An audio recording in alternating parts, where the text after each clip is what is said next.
Welcome, dear students, to the St. Xavier School, Botad.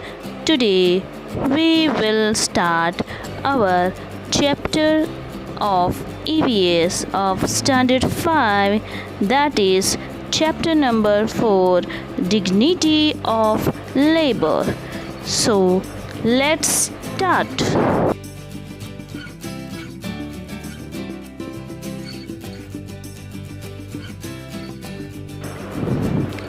Our society values different jobs in different ways.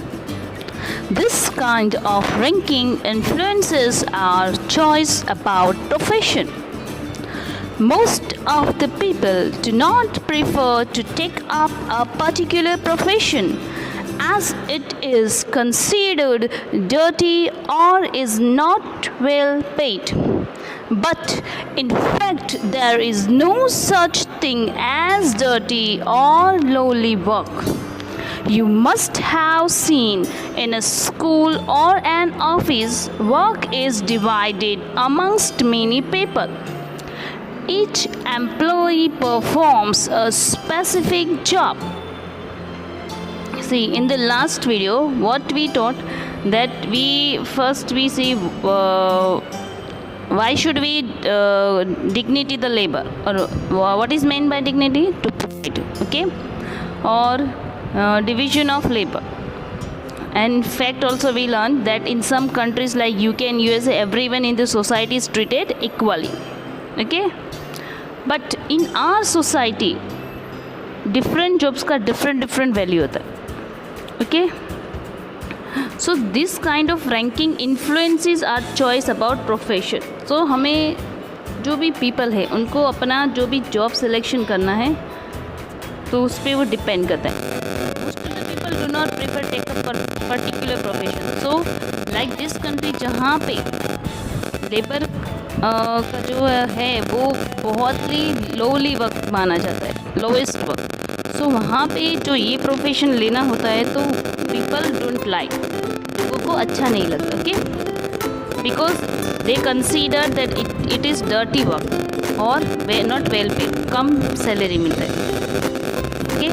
But you must have seen in school or an office, work divided होता है people में, ठीक है. कोई computer पे work करता है, कोई clerk as a clerk job करता है, कोई पूरा मैनेजमेंट देखता है, तो कोई क्लास सफाई करता है. इस तरह से हर एक जॉब है, हर एक काम है वो डिवाइडेड होता है. Some family members go out to work and others work inside the house. See हमारे फैमिली में भी कैसा होता है, कोई फैमिली मेम्बर्स घर से बाहर जाते काम करने, while some are doing their work inside the house like grandma and mummy all.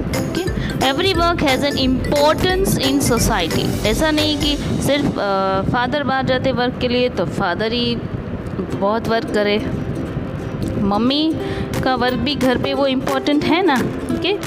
She is washing our clothes, washing utensils, then cleaning our house, all that, okay. So all works has its importance. We can't say that ये work बहुत ही important है, बहुत ही hard, और ये work कुछ नहीं है, okay. A job becomes interesting for us if we are properly skilled and give proper value to it. Job हमारी कब इंटरेस्टिंग बनेगी, अगर हम उसके लिए पूरे प्रॉपरली स्किल, यानी उसकी जो भी टेक्निक है वो हमें आनी चाहिए, एंड गिव प्रॉपर वैल्यू, और हमें प्रॉपर वैल्यू से अच्छे मन से करना चाहिए, okay. Every work perform in a nice way give us a sense of pride and accomplishment. अगर हम अपना काम अच्छे से करेंगे तो हमें अपने आप पे प्राइड यानी गर्व होगा, और हमारा काम भी बहुत ही अच्छा होगा. Everything we do is a service from which the society benefits. जो भी हम काम कर रहे हैं उससे सोसाइटी को फ़ायदा होगा, बेनिफिट्स होगा. For example, to get grains we find different people doing different jobs such as farmers growing crops. See example, grain के लिए हम क्या करेंगे, we find different people doing different jobs such as farmer क्या करता है, growing crops. Traders means व्यापारी, selling grains, वो ग्रेन को बेचता है, to shopkeeper, and the shopkeeper selling them to us, और शॉपकीपर हमें बेचता है, okay. So you can see here the work is divided amongst a number of people. तो हर एक वर्क डिवाइड किया है. अगर फार्मर क्रॉप प्रोडक्शन नहीं करेगा, so how can trader able to buy it? If the trader did not get, then how the shopkeeper get, and at last we will not get grains. So हर एक work वो divided है, ठीक है, सबकी अपनी अपनी ड्यूटी है. और अगर every people will do their responsibility faithfully, so क्या होगा, जो वर्क है वो अच्छे से कंप्लीट होगा, and all will get all their needed things. Okay, this is known as division of labour. Now it is not nice to dislike or look down upon someone because of his profession. Okay? ऐसे नहीं सोचना है, किसी को dislike नहीं करना है, look down upon, हम हमारे से नीचे नहीं दे, क्योंकि उनका प्रोफेशन ऐसा है. Similarly it is very foolish to feel ashamed of doing jobs like sweeping. और ये बहुत ही फुलिश थिंग है कि हमें ऐसी जॉब नहीं करनी. अशेम्ड मीन्स शर्म आना. Okay, sweeping. Imagine what would happen if. Thank you dear students. Read the chapter.